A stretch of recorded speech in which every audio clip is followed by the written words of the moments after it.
of the United States of America and to the republic for which it stands, one nation, under God, indivisible, with liberty and justice for all. Dear Heavenly Father, thank you so much for this evening. Just thank you for this opportunity to come together. And we thank you for the season we're in. It's usually just a wonderful time to gather and be with loved ones and to share and to celebrate. But this evening we pray for your comfort and your peace and your strength upon the family in Winchester and upon the students at the school in Winchester. And we pray for a peace that absolutely surpasses all understanding. We just pray for anyone within not just Winchester's community, but our own community, our county, and surrounding area. That we just pray for anybody who's hurting. Help us to be your hands and feet.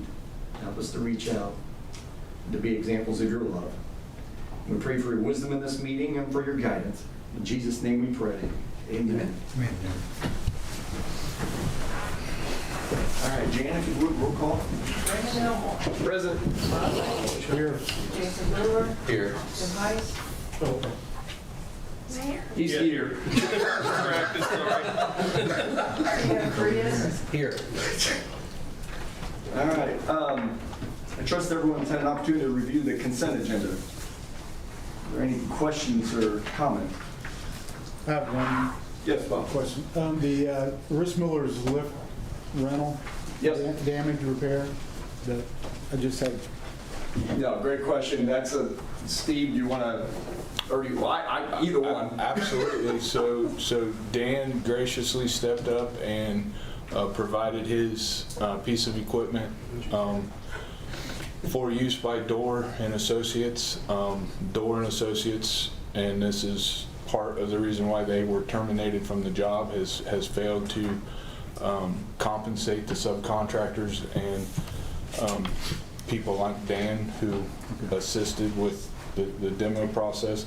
His lift did suffer some damage, and we will be reimbursed through the liability insurance through Dorr, but that's going to be a drawn out process. And Dan has been very patient, as all the other subcontractors have been, because Dan is local and right here. We felt like we needed to make him whole. So Chad authorized us cleaning that up, and then we'll recover that from the liability policy for Dorr.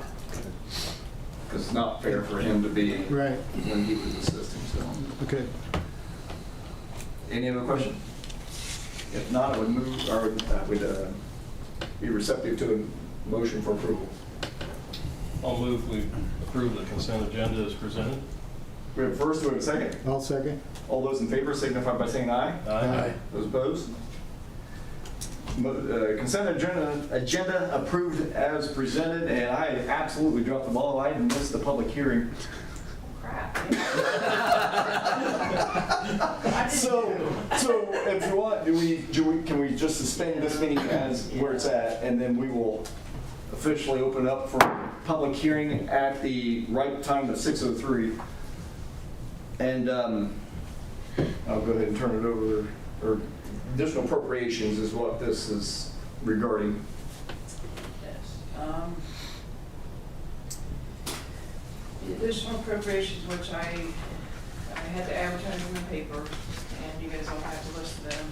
The hearing is so that the public can express their opinion on it. The vote on the resolution is later on in the meeting. But these are additional appropriations that are, because we need more money than was originally appropriated in the annual budget. So that's what all these numbers are. If there's not any questions, I guess if you guys have any questions, you can ask them now. For the public. Good, too. So in looking through the numbers, it seems like there's only an additional $2,000. Is that all? Is that the only change? 2,000, no. That's- I'm no. not- Just moving money around.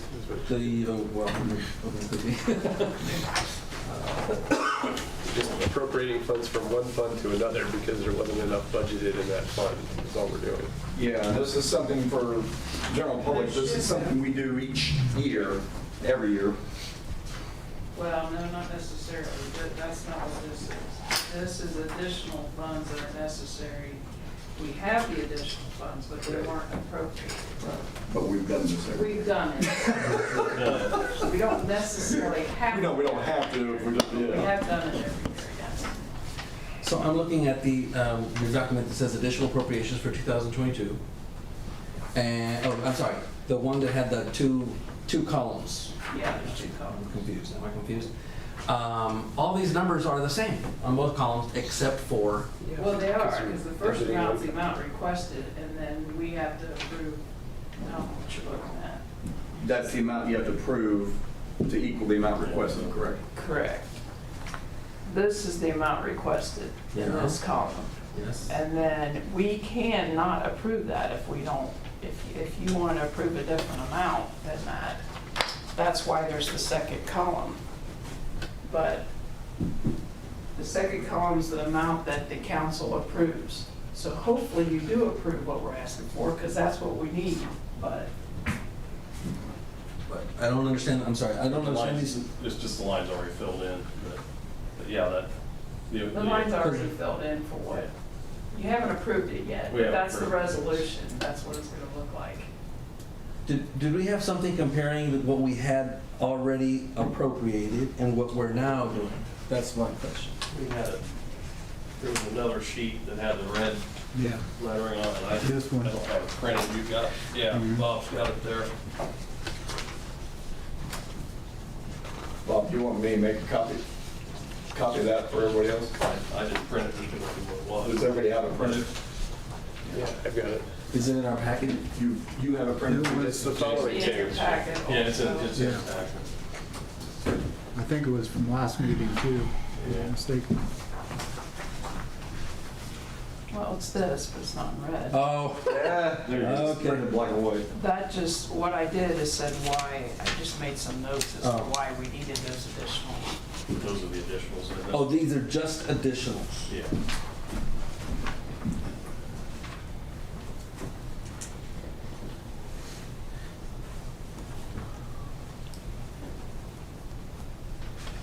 So these are over and above whatever's already appropriated. Correct.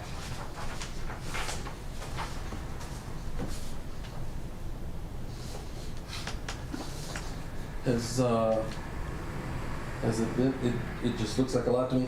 Has it been this much before in previous years, Chad? I mean, is this normal? I mean, for general, 108,700 additional. I'm just gonna skip a few and then just edit 113,000 more. I mean, that's kind of. For the edit funds? Well, it varies. Usually it's all over the place from year to year. This is more than what we did last year. It is more than what we did last year. Yeah. And as far as the general, I don't know if you remember, Tio, or not, but when we did the council approved the way we pay fire and police, well, when we did that, that was after we had already passed the budget. The appropriation. So you should have already known that that was coming as far as any fire wages, and then on the back page are some police wages that we had to do additionals for. And then there's just things that happen, like the ladder truck, it's broke down. We didn't expect that wasn't budgeted for. We also voted to give the police and fire cell phone stipends, so that was also an additional amount in the general fund. And then just the miscellaneous city projects that we've done. There's an additional 30,000 that we need. And then local road and street, I don't know if you remember approving the repair for the Dollar General, in front of Dollar General. There was road repair there, and then there was another road repair, but it fit in our budget. I forget where that was. There's one on Columbia and The one on Columbia and then the one in the cul-de-sac or the Oh, yeah, yeah. Oh, On Plum- Cedar. On Plum Street? Yeah, Cedar. Cedar Off Cedar of Plum Court. Street. Yeah, I think Cedar fit the budget, but the one out here My Dollar General. by across from Dollar General was, Oh. that was additional. And there's just a, you can look on down the list.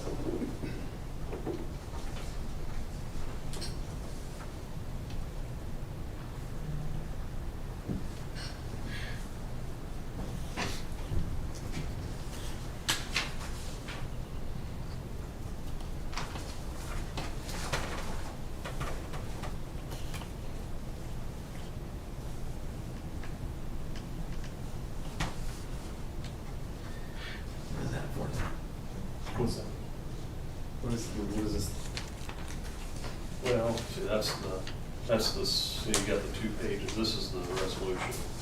Just, all these are is just the actual resolution. If it approved, passed, showing those amounts.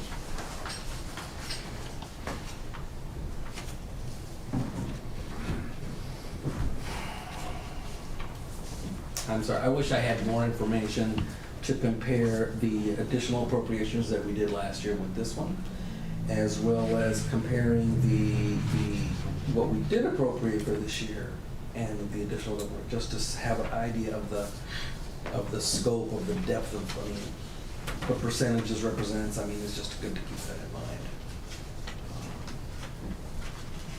I feel like, I mean, if I vote, I can vote, you know, but it's like, I feel like I'm voting in the dark, like without knowing. Those would be in your pack, I mean, if you guys keep copies of your packets from, I do. you would have that from the end of December's. Oh, okay. It's the time frame each year we do. But I mean, the fact of the matter is the money's already spent, right? The Right. We money's just have already to, spent and you've already approved. you have to account Yeah, for it, it's is just- what we're doing. Pretty much all this we've approved. Over the year. Over the years. Yeah. So it's So not, how is it- we're not approving additional expenditures, we're approving, because the money was in the budget, it just wasn't allocated or appropriated for these Right. specific items. We're So not it's not going- like the money's not in the budget. We're just gotcha. Just like Okay. we spent more on eggs than we anticipated, so now we got to borrow from what we would have spent on flour. So we're not taking more, we're not appropriating more money, we're just calling it appropriations, but just switching line items, money between line items. Yes? No? Not really, we're taking from general fund. So the question is, From how general much fund. We're more? appropriating more money, but there is also still some money left in other budget items. I can't tell you exactly. I know like in the general fund, we're appropriating to these line items, but there's that much money that's left over if you add up all the other items that are all together. Now, that's not true of all of these. The $9,000 in local road and street is additional. It's additional, period. MVH is also additional. And edit's also additional.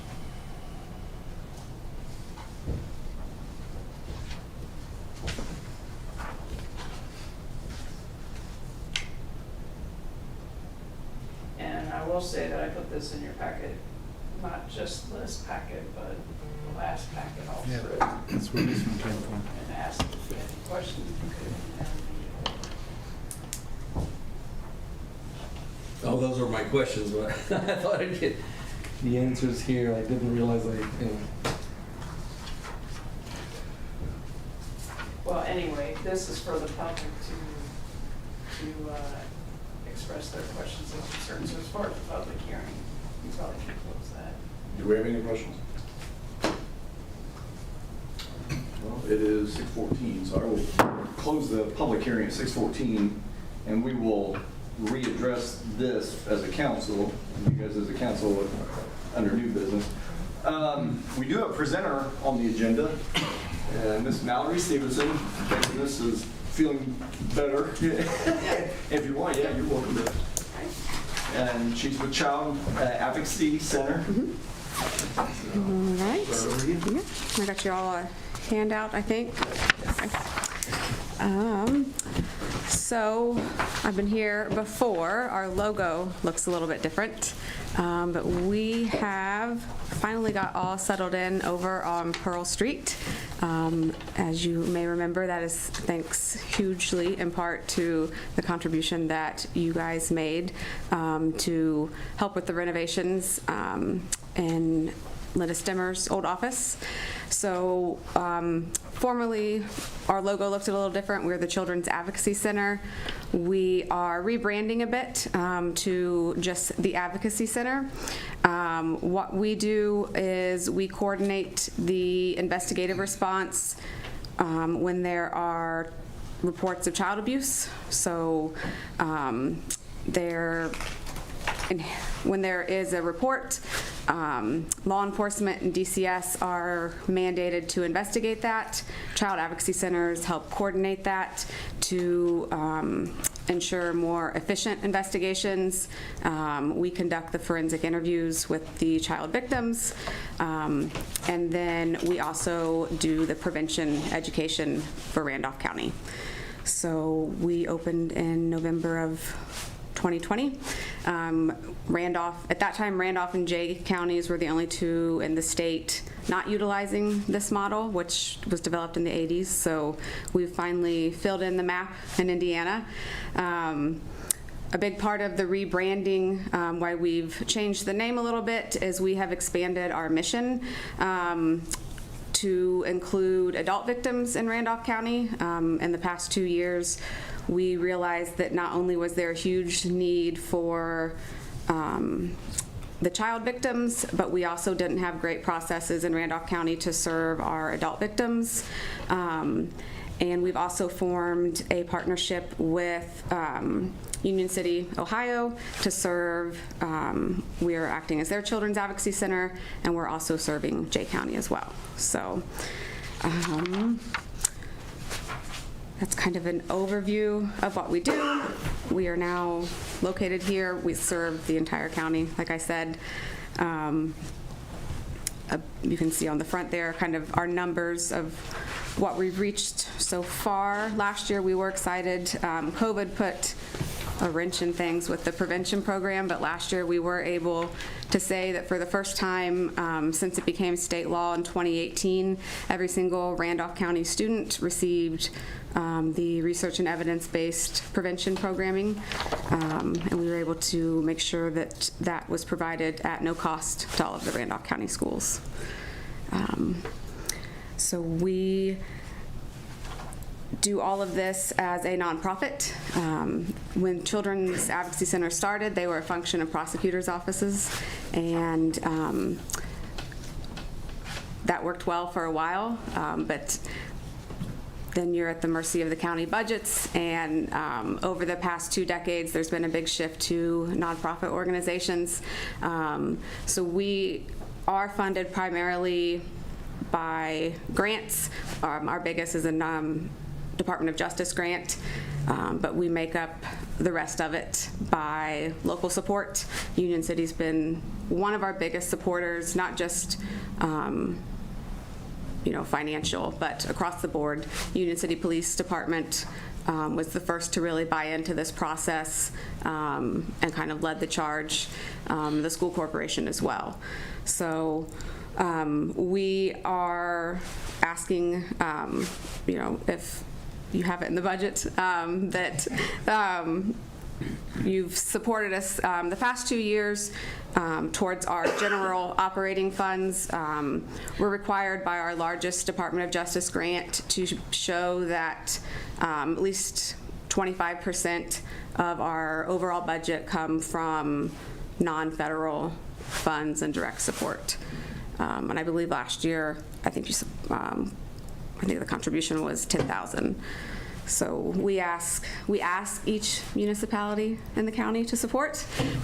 Some are able to, some aren't. So that's what we're asking. Thank you. Mm-hmm. Well, first of all, do you guys have Questions for Valerie?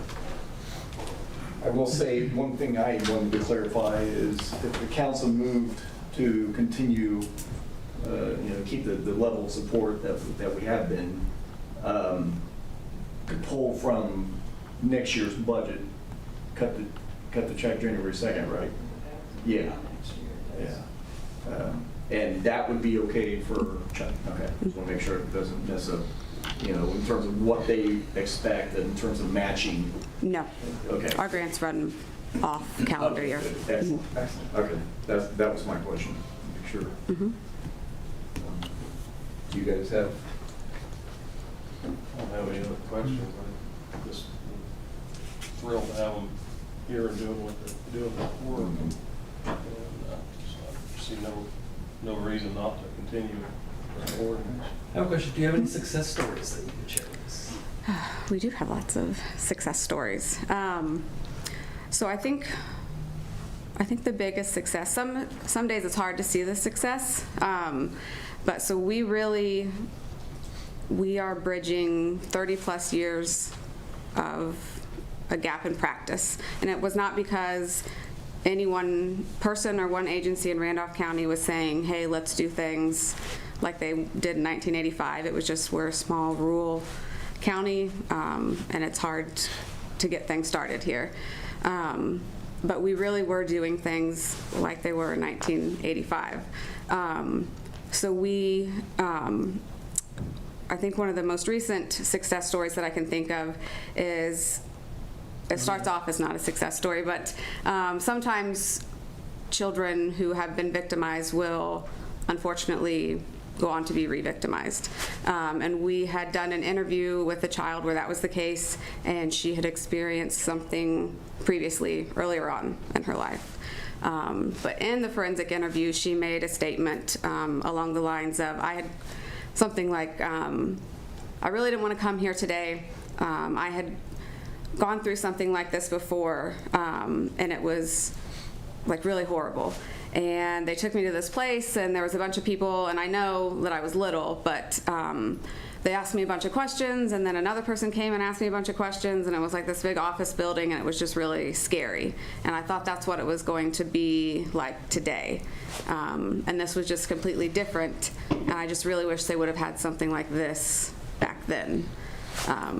So it's the little success stories that I think make the big difference. So it's baby steps. There you go. 90. Sorry, what's that, Bob? So that's a big success. Yeah, and 98% caregiver satisfaction rate. Yes, so we provide non-offending caregivers. We don't allow anyone who's an alleged perpetrator on the premises.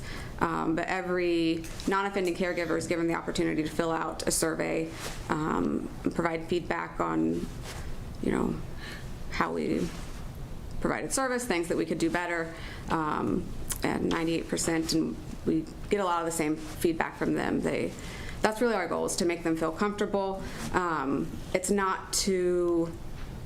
goal is not to prove or disprove allegations. It's just to provide an environment that if there is something for a child to disclose, that they're in the most comfortable environment to do so. I just let me add something real quick. We gave up ARP funds to get them over here. This is a huge part of what our law enforcement work hard doing every single day and believe in. And we will support this operation. It's hugely important. They're already growing into Ohio. We need to continue to focus on this for support every day. We appreciate I it. guess I was wanting to hear some juicy stories about convictions and prosecutions. We're not, Mallory, I don't want to speak for you, but the process is to protect the kids in the process, not put people in jail. The process is to protect the kids, and that's what we have to focus on. And that we have had some success stories where we've been able to see, in the 2 years that we've been open, we've seen now, I think 4 or 5 cases successfully go all the way through the criminal justice system, to where from that first report, that first interview, that child and that family had an advocate who was with them all the way through their victim impact statement at sentencing. And the criminal justice system works very slow. And the goal is that during that initial response, we are doing things that, should there be a criminal trial, we are doing things in a way that will lead to the most likely opportunity to get a conviction. We seek funding to be able to pay for state and national training for our officers, send our investigators to, national conferences, all of those things. So it's a long game. Like I said, 30 years of practice to bridge, but we're in it for the long haul. So. Do you have the staffing resources available now to meet demands? So we are working on it. We just hired a local that Tito reached out about. We're very excited about. I mean, to be honest with you, we are still understaffed. The need is so great. And we knew it was. We didn't think we would see it as quickly as we did. But we are staffing up. Our grants we received, they just started up in October. So, but yeah, that's been the biggest issue is staffing funding. Any other questions? If not, I would entertain a figure for a motion for support.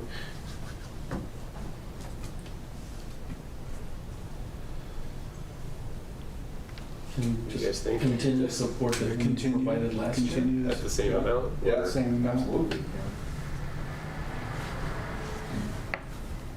Definitely same amount, or, you know, Same amount. not less than. Right. Definitely. Might be even open to looking for resources down the road to see if we can find more resources to move their way. Yeah, I was gonna say, do I hear? I'll make a motion that we were at 10,000. Correct. I'll make a motion that we allot $10,000. Okay. Advocacy Center. We have a first, do we have a second? I'll second. Nope, I have a lot of support. I think Tito might hear. Jane, if you would, roll call vote. Brandon Elmore? Yes. Bob Leahy? Yes. Jason Brewer? Yes. Tim Heiss? Yes. Peter Frias? Yes. If you wouldn't mind reaching out, well, I know we want to coordinate visits by the council to see the facilities over there.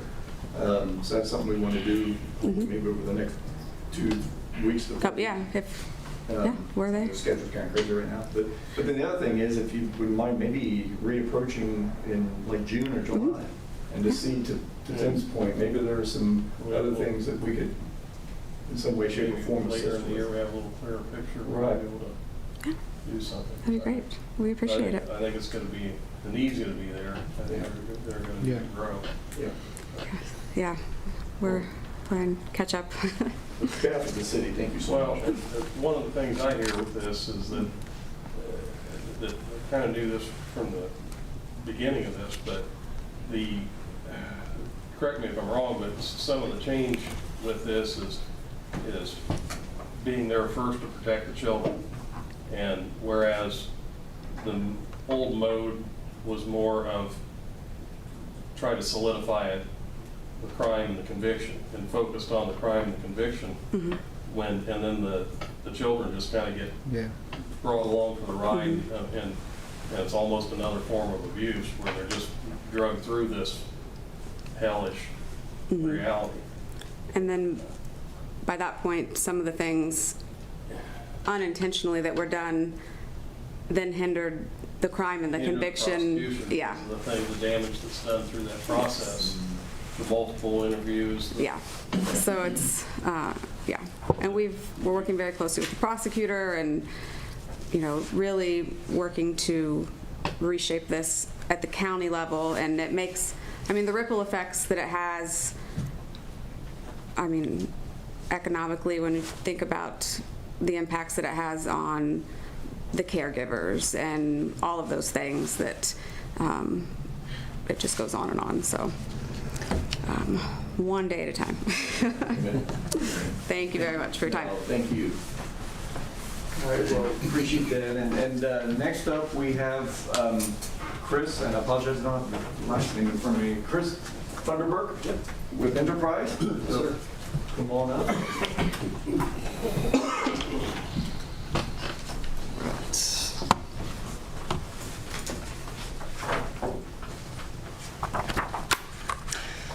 Thank you for the opportunity to talk tonight. Chris Funderburk with Enterprise Fleet Management.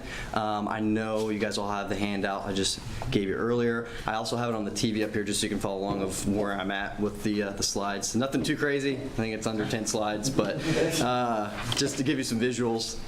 But really the overall purpose tonight is to really talk about partnering with Enterprise, what that looks like with Union City, and then kind of looking at the financial aspect. I was able to put together an analysis over the course of 10 years, a concept based off the data that Steve was able to give me, so I appreciate that. And then lastly, just looking more specifically at some pricing regarding some police vehicles that are needed short term. So I'll jump right in. Perfect. Just hope my mouse would reach this far. These are just some references, a references slide. I know it's really hard to see if you're sitting out here, but just some of the current government entities that we work with and school districts. So if you see anybody on the list that you guys would like me to connect you with, it's a very customizable program, but if you would like an introduction to anybody to see how they utilize the program, definitely can get some introductions there. We do have a contract with Sourcewell as well, so we have the contract pricing. Overall, the program, we start from the beginning all the way to the end of the vehicle when we dispose of it, helping with acquisition. Obviously, we're always going to recommend factory ordering vehicles. We can do that on behalf of Union City. But if there's an immediate need, we also have a network of dealerships. I mean, at the end of the day, Enterprise, we have almost 2 million vehicles worldwide. We buy and sell 1 million vehicles every single year. So we have the network and the infrastructure in place to find the vehicles that you guys are looking for.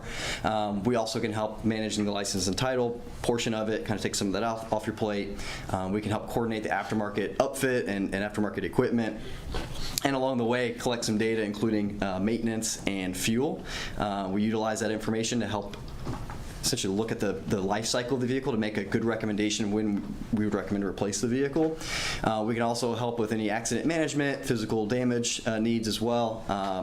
We work with Geotab when it comes to telematics, and on the back end, helping dispose of the vehicle. You know, we actually have a team of people that take care of that for you from a logistics standpoint and can sell it on your behalf. So really what you're getting is you're kind of plugging into the infrastructure that we already have in place. Like we've had the experience. 1955. We've worked up to 2 million vehicles. We just have the data and the experience of what it looks like to buy a vehicle, what those operating expenses look like, and when it's the right time to replace that vehicle. Instead of what most people do is they hold on to a vehicle to the wheels fall off, right? And they have no payment though. What we're saying is there really is a payment, right? It's just maybe not in the form of a lease payment, or it's more of operating expenses.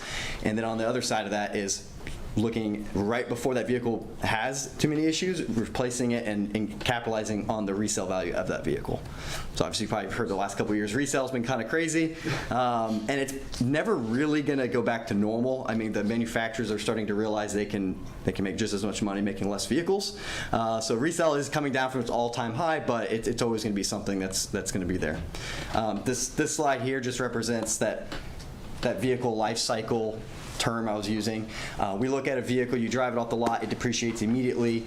Over time, fuel degradation happens, and then maintenance expenses increase. The warranties expire, right? So what we do is we help determine the time to replace that vehicle before those things happen, right? So when we look at fuel, you know, does it get a couple gallons worse after a few years? Sure. When the gas is $4 a gallon, that really adds up if they're driving 20,000 miles a year. And then maintenance has obviously been a huge thing the last year or two since COVID because of parts and labor.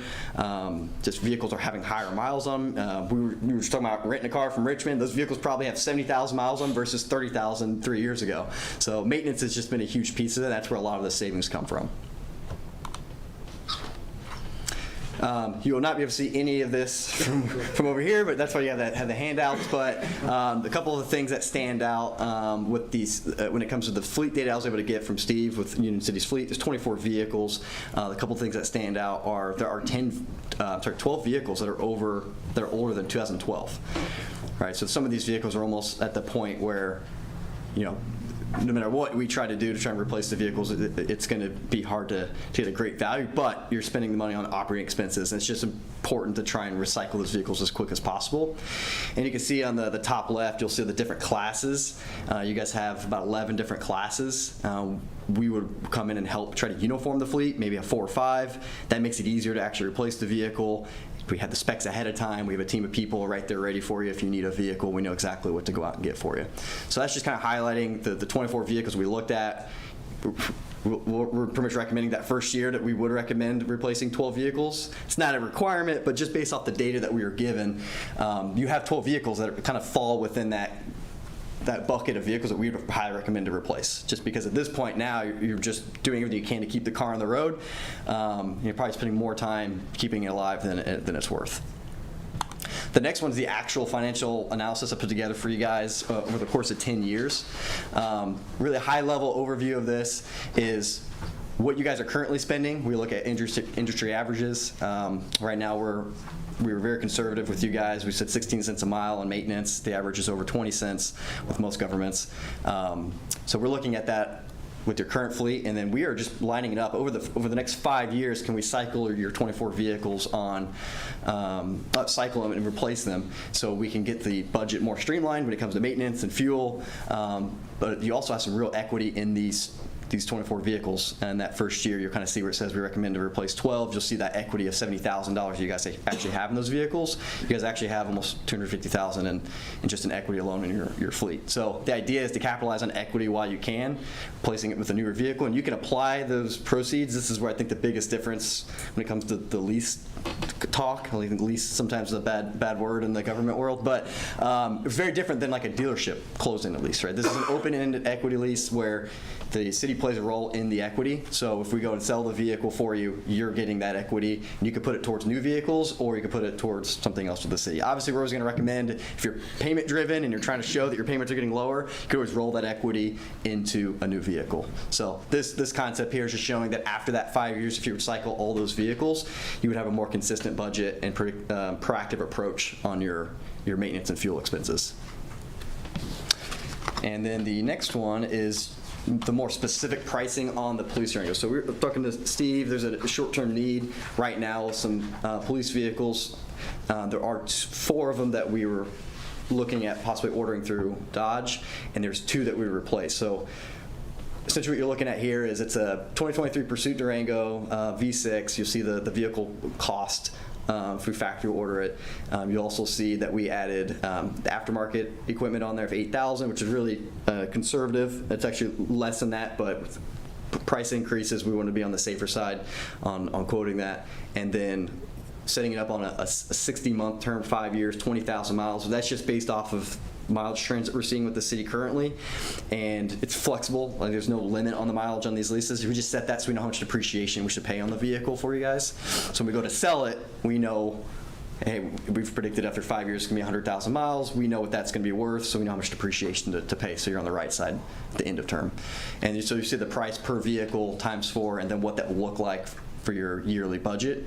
Some key observations on these Durangos, though, is if we order them this month, which it's possible that right now we can actually order them. It's possible Dodge in a couple weeks says, oh, you can only order so many, or we're going to cut off. So just be warned, with manufacturers do some weird things right now. But right now these are available to order, and the lead time on this 5 to 6 months. Sometimes it's a little sooner, but right now the manufacturers are really backed up. $14,000 into the vehicle replacement, so that's where that $3,500 equity roll comes from. And then we have it in the maintenance program, so we can help keep track every year, so we can show you any trends with the vehicle. So if it's up in mileage, or if there's having more maintenance issues in another vehicle, we can give you that proactive recommendation in the yearly meetings that we have. And really what the next step looks like for us is just looking at the contracts, reviewing what our master lease agreement shows. I mean, just to throw it out there what that even means, it just means that at any time you could walk away from like a contract with us. Nothing's like binding with us. It's just saying that, hey, if we get a vehicle on your behalf, it's just saying that if you for some reason 2 years in want to walk away from it, you're just responsible for whatever's left on that vehicle. But there is no like you're stuck with Enterprise for so long if you sign our contracts.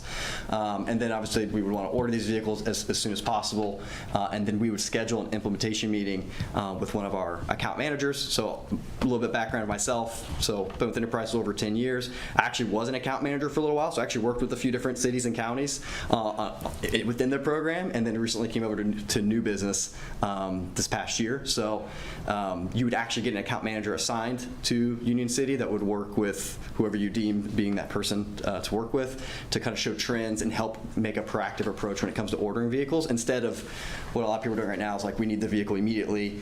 I know things happen with engines going out, transitions, but if we can get a proactive approach to at least the rest of the fleet, then you can prevent some of the last minute needs. So that was a lot through it, you guys. Yeah. Any questions, or you may go back and look at any of the slides? Just wanted to make sure I got all that out for you. One point of clarity that I was hoping to make on the 10-year savings, the estimated 10-year savings, $235,000. That includes, that's already reflective of what we would be paying in the contract toward.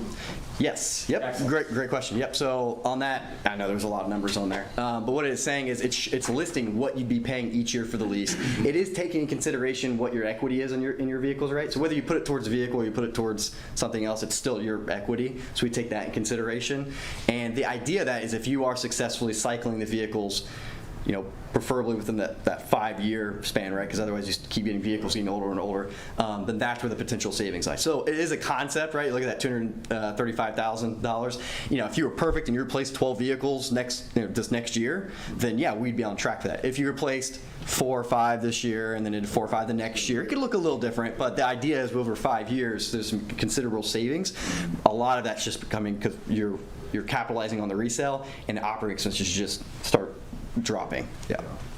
Yeah, anywhere in the zip code of that would be much improved. Gentlemen, I'm bringing this to you as an alternative way of managing our fleet. I think we have missing numbers. I think we have missing data that we cannot produce. I think the telemetrics that we're going to get with a program like this makes a lot of sense for the city. I think they've identified already things that Brad and Rob and myself and Eric and Lance and Tim have already all addressed. You know, we have vehicles that's not really moving. They're driving less than 9,000 miles a year based on the data that we've provided. So I think, you know, at that point there could be cause to say, why do we have that vehicle? What, you know, I think things that we can't really identify is how much time our employees, especially with Public Works, are spending underneath vehicles, or are spending on replacing parts and pieces, making sure things are in the right working order.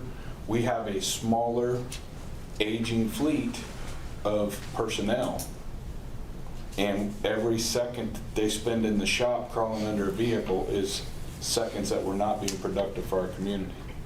So, you know, all of these things wrapped into one conversation, there may be a better way to manage what we're identifying as our operational fleet for our employees. So I think it's a bigger conversation. It's being accelerated today because we blew a motor in one of the police cars and we're going to have to make a decision. So that's why you have it today, because you were originally scheduled to come in January, late January or something. To start presenting this. Jan, what option, if any, of you had to run this through your filter in terms of? Well, this afternoon a little bit, but I was talking to Steve a little bit about it. But I'd probably like to talk to him to understand more what was going on. But all I know is, so I'm looking at this payment of, even if we just do 4 vehicles, and if they're police vehicles. Right now, our budget is for $20,000 a year for the police vehicles, and if we're replacing it, and that's $41,000, that's $20,000 more that would have to be additionally appropriated in our budget.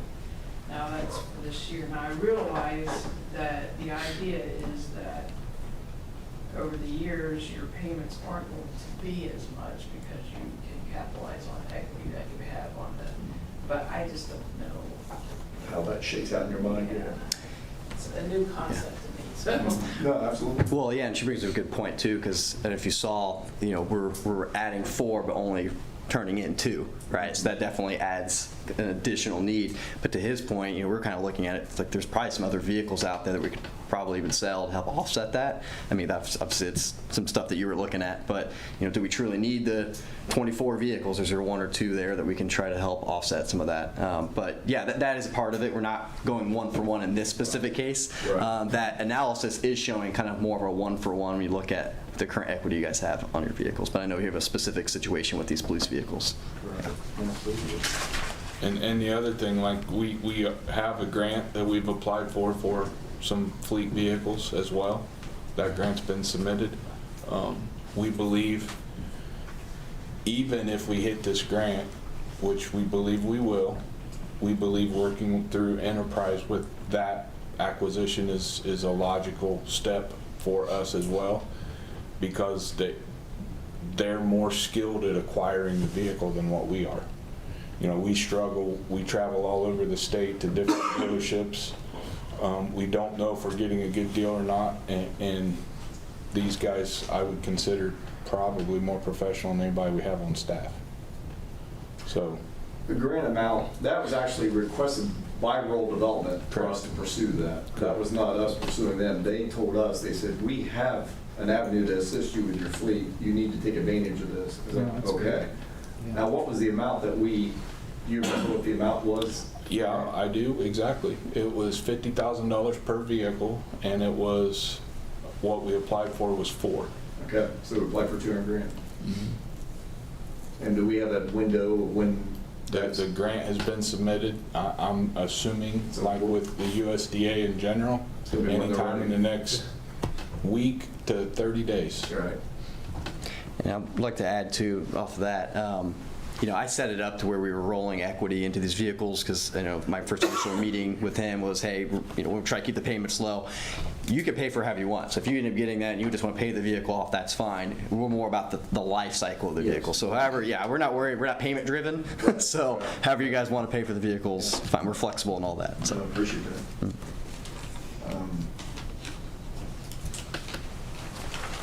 What are you guys' thoughts? And just to be clear, you are going to be asked to making a decision in a short period of time on one police car at a minimum, because we got word today that the motor's blown, and this is a 2015 model, over 100,000 miles. It's the K9 unit. We're in the process of swapping the K9 gear out of the vehicle and putting it in another unit, but we're going to be one patrol car short.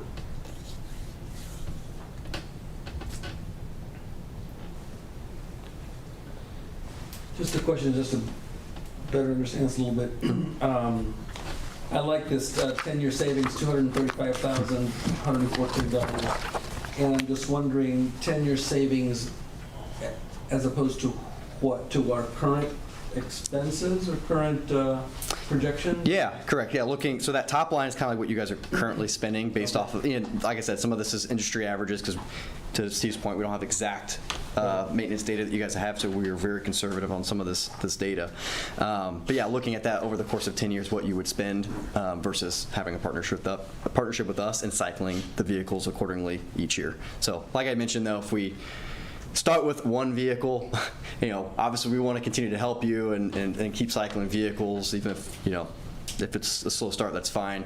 But we want to keep our word on that, right? Like I want to be able to keep up with the savings that we were showing you here, and the only way we can do that is by cycling vehicles, right? So if you cycle one vehicle each year, it's probably going to look much different. But yep.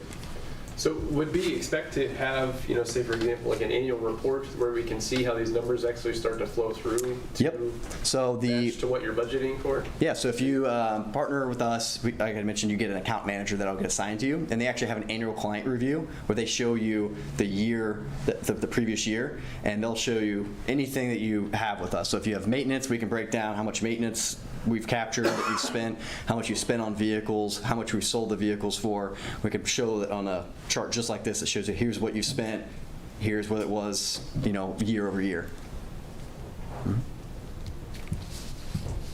I guess my initial thought is this plan's pretty aggressive in terms of replacing all the vehicles within the next 5 years, and I know Jan has some hesitations about having to look closer at the budget and where that's going to fit. But I think part of your plan is that, you've had that graph where the time and the effective life cycle. Yeah, the life cycle, exactly. Yeah. So I guess what I'm trying to communicate is there a way that we could extend this out and not be so aggressive, but still it makes sense? Sure. I mean, if we change that over the course of, instead of 5 years, it's just not going to look like 235 probably. Like I said, this is more of a concept, right? If you're doing it exactly perfect and we know that that's what you're spending on maintenance and fuel, then that is a pretty accurate number. But, some people drive differently than others, or the mileage trends might change year over year. Maintenance expenses might change. But at the end of the day, we're going to bring the recommendations to you, but it's your fleet, right? At the end of the day, if you're like, hey, we use this vehicle for this. It doesn't make sense to replace it right now. It's 20 years old. Like, we're gonna get $1,000 for it. Like, I understand. Like, sometimes those vehicles we kind of exactly almost. What I was thinking. Yeah. It's like, you've got an older vehicle, but it's reliable. You don't have any problems with it. Doesn't make sense to replace it. I mean, I actually just I think the last client I had met with, and this is why it stuck with me because now I'm on this side of it, was Howard County. Same thing. They've been doing it for a little over 5 years now, but they had a similar thing where we would every year there'd be like one vehicle that we were going to recycle, and they're kind of like, hey, this just turned into a spare vehicle. We could sell it, but we actually need to push it down to our sheriff's department for them to use. And we're just kind of like, okay, it might just look different now on what the anticipated savings were going to be, because we were anticipating 5 years ago you were going to have equity, but now you're not using it anymore, or maybe you've put too many more miles on it than you would think. But that's along the way we look at that with you, right? So this isn't like, hey, we check in 10 years. This is like along the way we're looking at that fleet with you, right? And working through, whether it be Steve or whatever. I've already done that with them. Like, hey, what's going on with this vehicle? Should this be a replacement? That's what that account manager does for you guys. Works with you on it. It's your fleet though, but obviously we're going to bring the recommendations to you, and the best clients will take the recommendations, but it's not, to your point, sometimes it's kind of aggressive, and we do offer some options that are kind of in between too. Yep. Any other questions?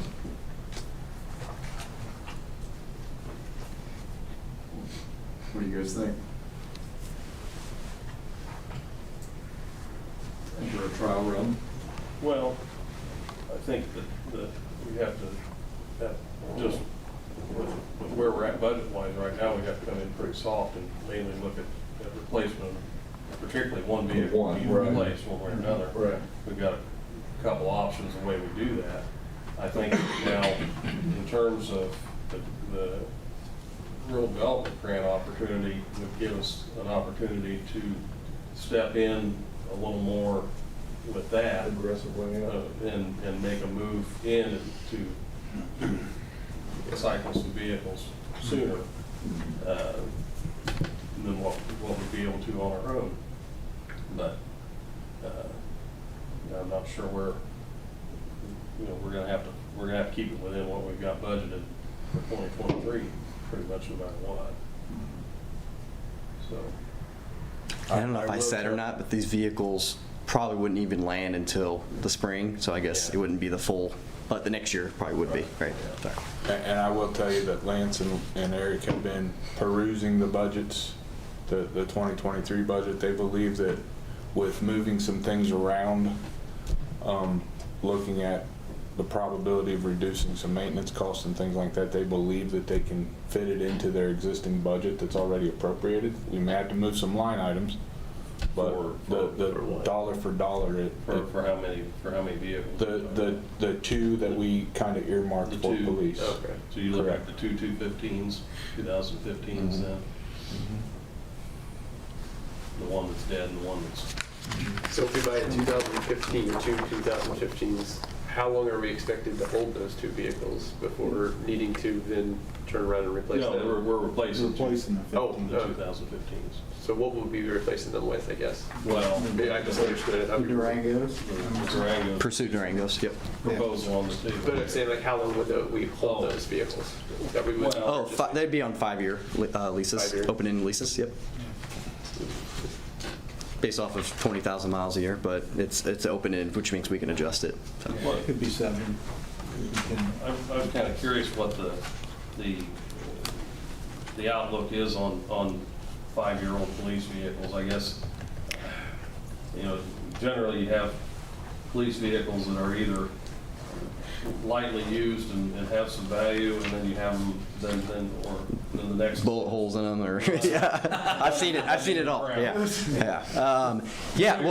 Well, we kind of go with that 5 year. It's also based off of mileage and how, like, 5 years is kind of just for most vehicles. That's a good time to turn them in, but also that 100,000 mile mark. Yeah. But with police vehicles, there's just so much upfit in them. You know, $7,000 to $8,000. It just doesn't make sense to replace it after 3 years, because now you're just having to redo it, right? So there's a little bit of thought behind that too when we come up with police or emergency vehicle leases. We put, our mileage numbers are low. Now, everybody that lives here that just drives, that has a vehicle that doesn't leave town very often, knows that mileage isn't everything. You know, the wear and tear, because police vehicles get a lot of wear and tear for their miles. So I think Lance says our 2018s have around 60,000 miles on them, for example. Okay. That's I guess then the question becomes: are we still? Do we want to look at 5 years? Do we want to look at 6 years at some point and see where that number comes in? Like, say, to find the best equity on the vehicle, because otherwise, then you're, like, say, you're back to precluded to basically drive them into the ground, because after a certain period of time they're not worth anything. Exactly. No matter how good they are, they just really aren't worth anything after a certain point in time. And that is part of the yearly meeting, right? So this is a general open-ended lease, right? It's not as strict as the dealership lease, but we'll look at it. If we're looking at the market, I have a fleet strategy manager. His one job is to know how the market's doing. He's the one that put values on your current fleet, and we might 1 year meet and say, hey, this Durango we have it 5 years, 100,000, but it's got 60,000 on it, but the market's really good for it right now, and we're seeing the maintenance is upticking on this vehicle. We'd probably make that recommendation. Yeah, so there's definitely some changes there. Things always change, but like those 2015s, for example, when we purchased those, we didn't really intend to keep them quite this long. But then things change, our needs have changed, what we've done with fleet, the size of the fleet's changed, so they've kind of gotten, their replacement's gotten pushed off, and that's to where we're at today with one dead. So it's a lot to look at. Absolutely. All right. Any other questions? Well, Chris, thank you so much. Yeah, thank you guys. Really appreciate it.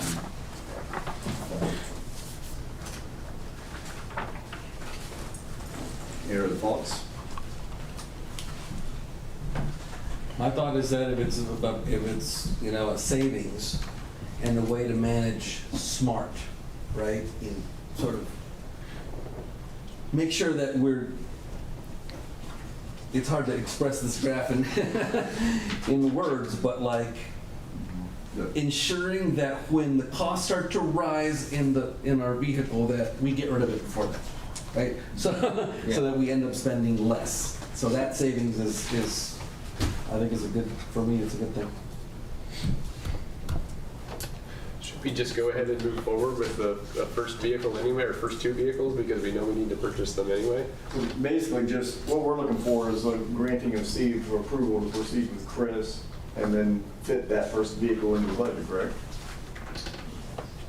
So basically, we're just looking for authorization. You can't council coming to agreement, if so choosing to do so, granting Steve approval to enter in agreement with K.I.S.S. or with Enterprise.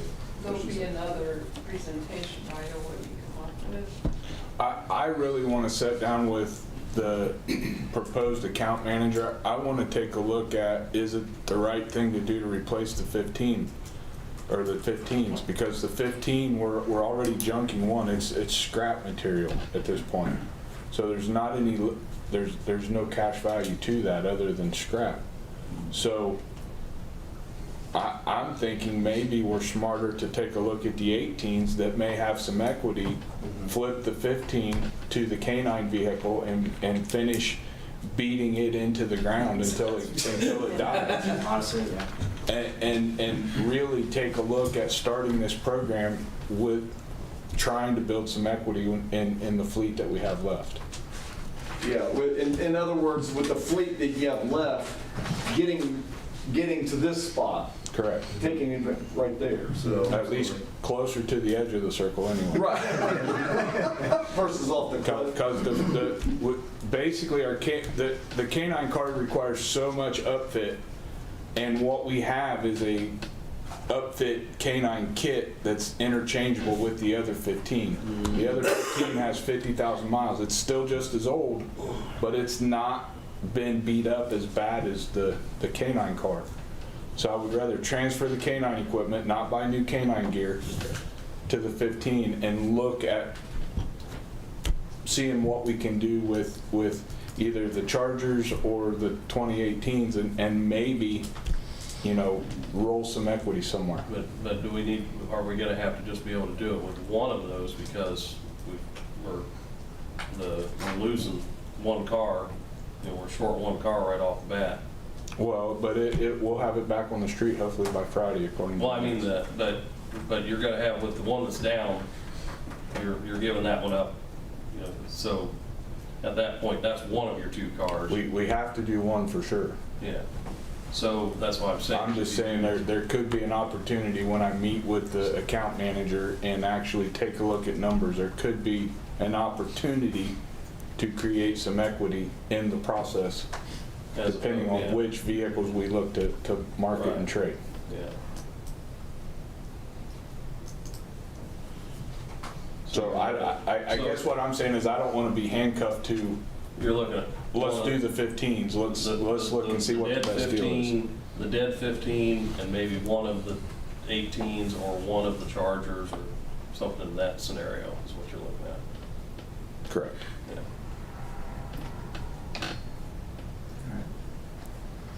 What do you guys think? It makes sense to move forward? Well, I know the numbers on the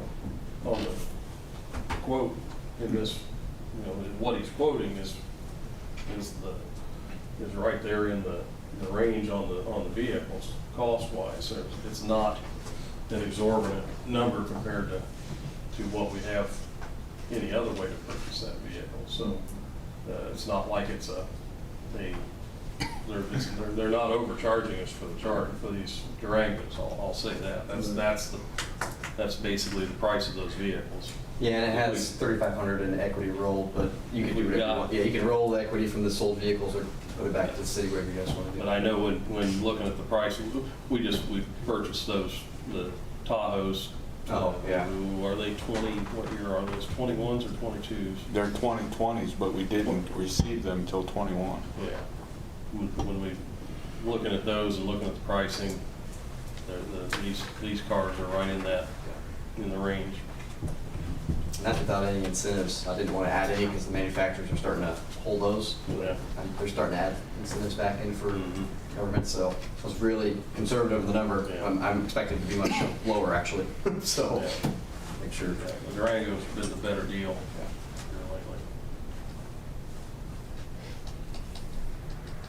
Do we have a, Do we need more than a consensus at this point? Because if he's gonna have, granting him approval? or grant him approval to, I'm not signing anything. I mean, I just think we need to move it forward, and it's going to take time to move it forward. We're up against the holiday. I would like permission from you guys to move it forward as fast as possible, and we can revisit this again the second Monday of January. yeah. Okay. See, two heads shaking, yes. Yep. Yep. 3, 4, and now 5. Okay, yes. We're good. Yeah. Consensus. All right. Chris, Thank if you want to take off, again, you Chris. take off. And we'll just have a conversation later this week. Department reports, continuing on. Jan, do you have anything? Get your Council members, Tita, we'll start with you.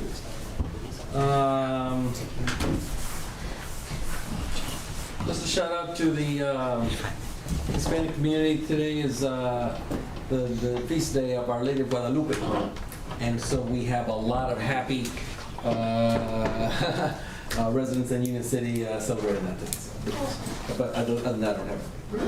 Cool. Thank you for sharing. Tim? I don't have anything near as exotic, so. Anything to share? Just more positive feedback with regard to the lights uptown, the buildings. Yes. Quite a few people have expressed how much they enjoy seeing those. Awesome. And then obviously, the lights of the park. Lots of good feedback there. I know a couple people I work with from the Arcanum, Eaton, Ohio area have driven over Oh, to check those out. Fantastic. And then I've had some questions. How does one sign up to man the donation post there at the end of that? Absolutely. They can contact Larry or Anita Ansball. Okay. Or Shelley King. Okay, and I assume plenty of spots open. There won't be any. That I have no idea. I just hang the lights. I don't do schedule. So yeah, I don't know what the schedule looks like. I know it's usually it's a mad dash for the weekend dates, obviously, because that's a busy time. Right. I can make a point on that where there are various also some clubs and things from our school, such as like the prom committee's helping out one weekend to run the park for a little bit. And even the FCA was helping, I think last weekend, I'm not sure, but so there are quite a number of people signing up to do that, even from the school and clubs and things like that. So Yeah, and that's awesome because it gives them a chance to earn money for their respective Right. organizations. Yep. So, Cool. very cool. Well, thank you, Jason. Yeah, thank you. Bob?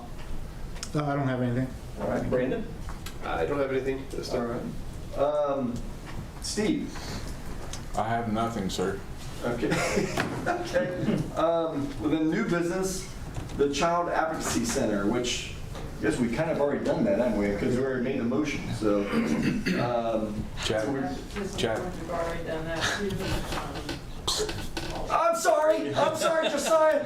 My apologies, good Lord. I need, see, here's how I get too compartmentalized and I need a little box with your name on it down here because I have each department on here, so my apologies. No, Josiah, please. so I do have, and I did mention about organizations helping out with Christmas lights, but also something to note, I guess, for this week.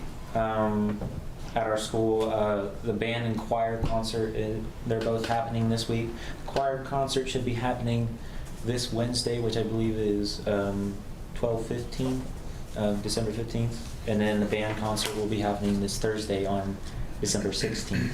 Are those, what, 7 o'clock or 6 o'clock? What time are they? I believe 7 o'clock is 7 the o'clock, time. excellent, thank you. And then also this week, for if you're curious about students being locked up in their rooms or whatnot, but it is finals week this week, so very, very pressuring for students this week to get all their work done and whatnot and study for these big finals that they have. So that's all I have. One question, you said it was the band concert is on the 15th or the The 16th? band concert is on the 16th, I do believe, this Thursday. Because 16th is Friday. Oh, my bad. So then it would be, Wednesday would be the 14th, and then for the choir concert, and then Thursday would be the 15th for the band concert. There you go. My apologies. No, no problem. And my apologies. I'm glad you were able to give that information. So, Yep. Thank you so much. All right. So, and nepotism forms. You said that they. I submitted them, and all the elected officials have signed saying that they're compliant with our nepotism policy. Good. And So that's- signed it here, so that's done. That's completed. So now we will move on to the resolution, which public hearing was regarding resolution 2022-R-09 regarding additional appropriations. Yeah, and I'm gonna say you don't have any more time. Tonight's it, you gotta vote on it. That's the so for this year. Right. Unless everybody wants to come back the day after Christmas. Do you guys have any? We have another meeting. Do you guys have any questions? If there are any further questions, I'll move we accept resolution 2022-R-09 additional appropriation resolution by title only. Do we have a first? Do we have a second? I'll second. I think that was Brandon. Brandon. Okay, Brandon. Jan, if you would roll call vote. Brandon Elmore, Yes. Bob Leahy. Yes. Jason Brewer. Yes. Tim Heiss. Yes. Peter Frias. Abstain. So the facade grant, Steve, did you want to, do we have information regarding the state line clothing? Yeah, it's in your packet. This one come out of left field, and I don't have it in front of me, so I can't tell you what the dollar amount is, but we talked, Chad and I talked to her about this about a year ago. Didn't really have any type of response or anything from her. And all of a sudden she just came and said, hey, I'm going to do this work. Do you still offer this incentive? And I said yes. And then another 4, 5, 6 months went by and we heard nothing.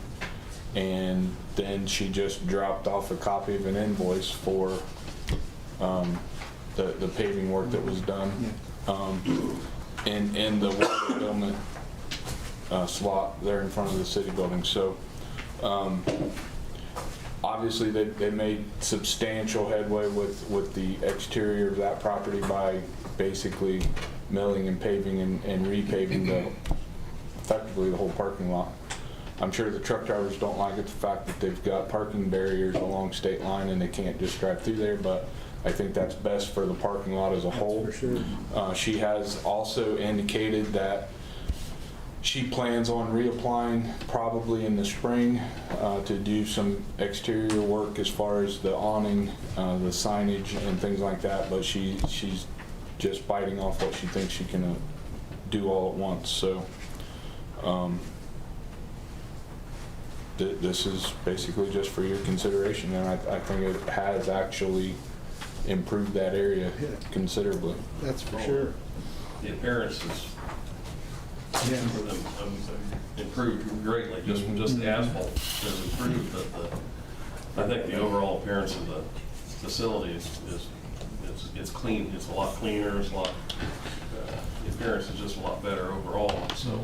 Yeah, we're working to make it better. We get a fair amount of complaints about the facility, but she has been making strides. I think it's a slow process, but it is getting Nobody's better. put that much effort into that facility. Not for a long time. Decades. No. Yep. But with the comments there, I mean, Yeah, I have a number. Sorry. Go ahead. I think with the comments there, I mean, it sounds like that gets at truly what the facade grant is supposed to be doing in terms of giving them a hand up instead of a hand out, where they're talking about even reinvesting, further, with the money that they're getting back from the grant itself. So I don't have a hesitation at all about doing this. I have a few questions. Facade grant was designed for the downtown historical district, and so my first question is, does the State Line Clothing and Medrano Enterprises, is that part of the Unicity Historic Downtown Designated Area District? Where does it say that it has to be? I don't think there's anything in the historic district in the ordinance for the facade grant. Yeah. I don't have it right here in front of me. It just says to promote the maintenance and rehabilitation of all buildings and businesses within the city limits of Union City, Indiana. The council may provide matching grant process through the following guidelines.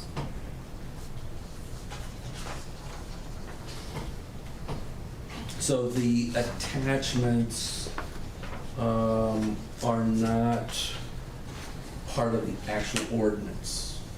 Okay, that makes sense. Also, just asking,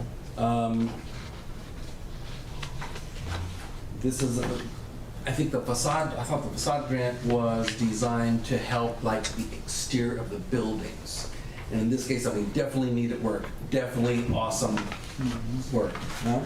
Definitely something that we needed. But if we get into funding parking spaces, I mean, are we gonna be doing that for other businesses in town who also have parking areas that might need some work? I mean, do we wanna keep it focused on the exterior of the buildings, which is kinda how I feel? Or do we really want to you know, help out all the parking spaces and for all the buildings. I mean, in principle, if we do this for them, then everybody in town, which I mean, this is for the whole city.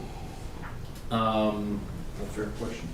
Yeah, so just to consider. I personally, Tito, don't look at it any differently than what we're doing with this assistance. In this particular case, is we're helping deal with stormwater runoff effectively. Because what we were getting in that parking lot, all of the water that runs off that building, all the water that runs off that parking lot is standing in all the loose asphalt, is standing in the puddles, and that's a very large hazard getting in and out of that facility, especially when, you know, people with disabilities, so on and so forth, are trying to get in and out of there to take care of their business. So I completely understand what you're saying, but in my mind, I'm looking at this as what we're dealing with is a more effective way to get the stormwater runoff to the storm sewers more effectively and keep the parking lot and the people safe going in and out of it. Good accounts on both sides. And what do you guys think? Well,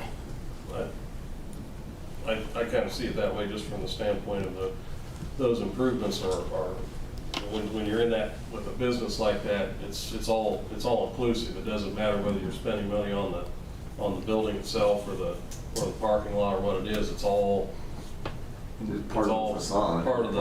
Part of what you have to do to maintain the business, to maintain accessibility.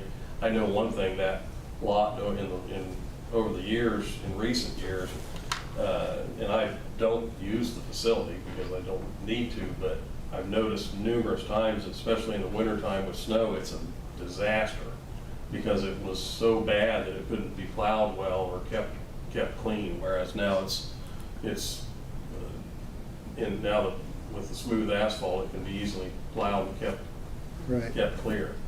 And so it's not going to be the hazard in snow and ice conditions that it's been. So I can't separate that necessarily. And it's just I think we've done some roof work with facade grant, haven't we?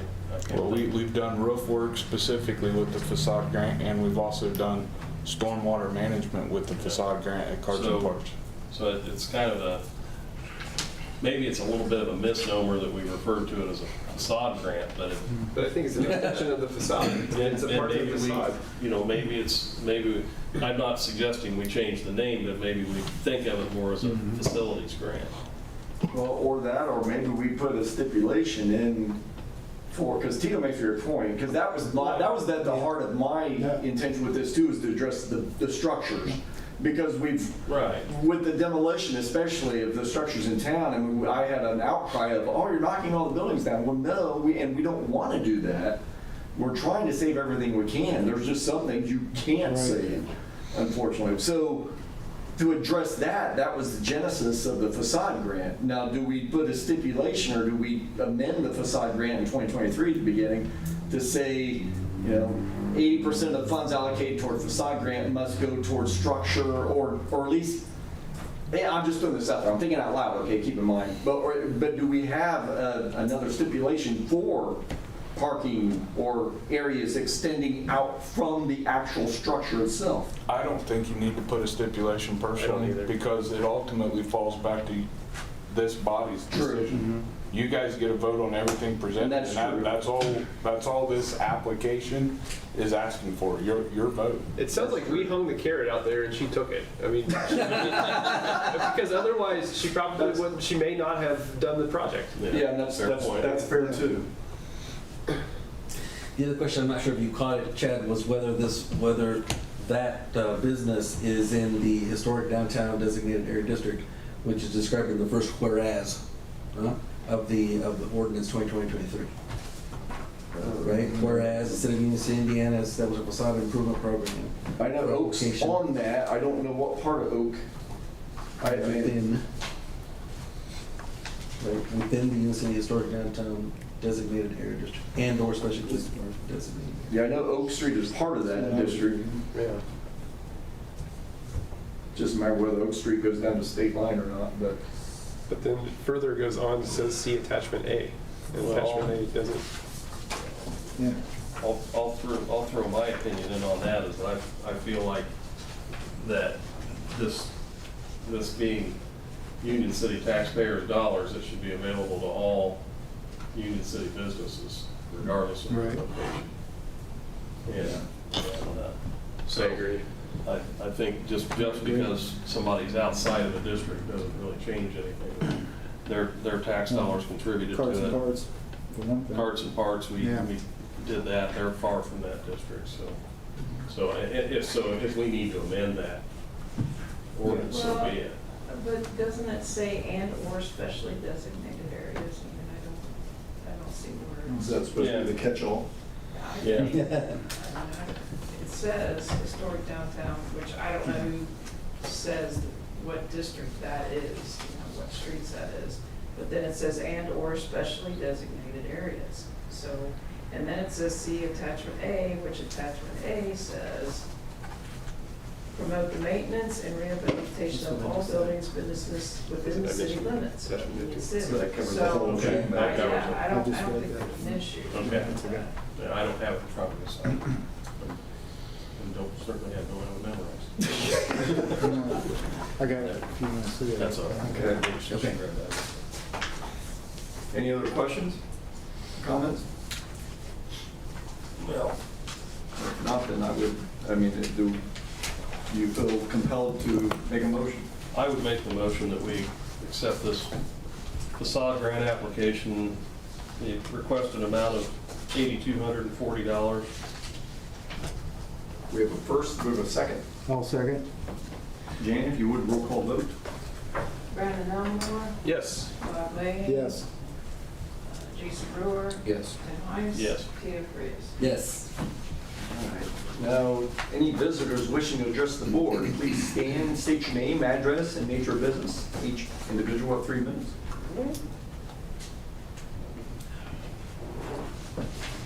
Yep, okay. I always like to be polite. No. My name is Jim Nunez Jr. from Winchester, Indiana, 528 South Main, Winchester.